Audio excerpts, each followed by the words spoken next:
Hi guys, I'm Emily Bierman, and this is my video response for the second set of discussion questions for week 2.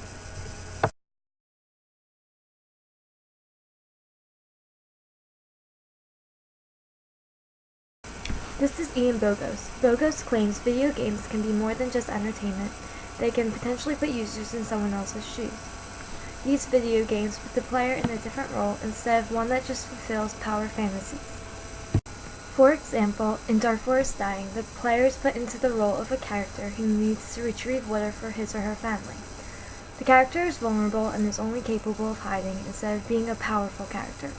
I do believe Dark Forest Dying kind of matches with what Bogos is talking about. As a character in this game, you're stripped of any strengths. You're put into a situation where you have no power and need to basically fend for yourself to help your family. It definitely makes the user feel powerless in a situation where the militia constantly is coming after you.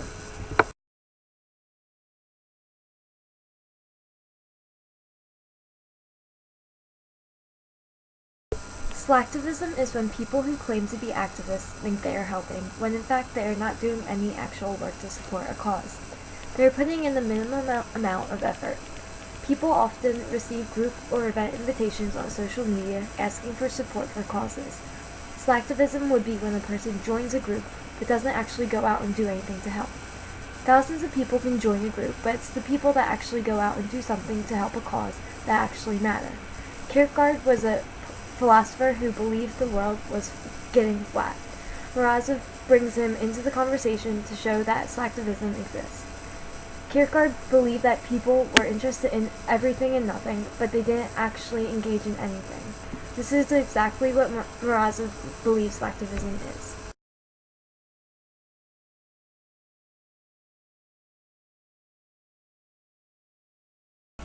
I believe the medium helps inform users of the issues. However, I believe it does contradict the goal and promote slacktivism.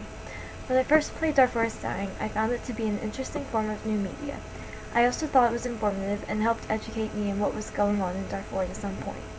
However, after the first time I was captured while trying to retrieve water, I stopped looking at it as a game that promotes activism and started looking at it more as just a game to beat.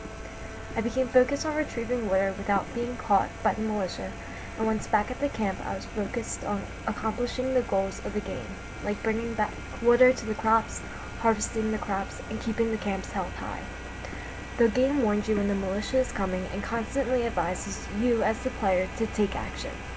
It gives you different options and ways you can take action. However, you are not forced to take action, and if you don't, your camp will be affected.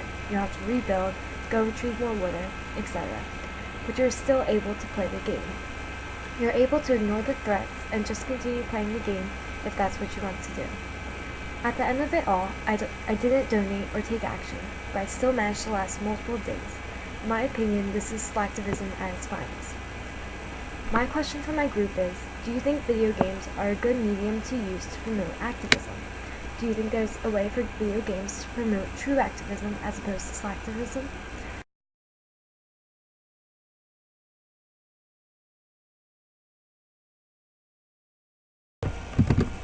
I personally think because so many young people play video games, and because they are so popular, they could be good mediums to promote activism.